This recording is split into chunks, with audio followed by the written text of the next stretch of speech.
How to install a printer? You will need installation software that you have got with the printer's package. I have kept the Canon Printer software here from CD-ROM or DVD. To install printer software, you will double click on Autorun exe or setup exe file. Now you can choose easy installation or custom installation you can choose if you are expert. Here you have to select printer driver, then click install. Now regarding license agreement, you have to agree with the license, then please click yes. Now it is installing printer driver. Click next to install the necessary driver of the printer. Here first one is manual port, second one is network port, and third one is USB port. Now click next. Click yes to change the firewall setting for your printer.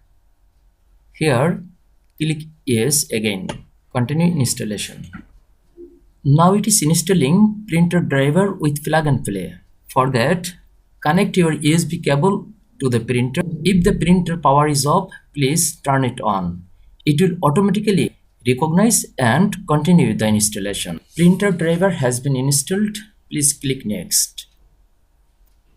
Now you can select restart your computer, then click exit, or you can directly click exit and afterwards you can restart your computer. Now your computer has made the printer ready for printing anything. Thank you very much.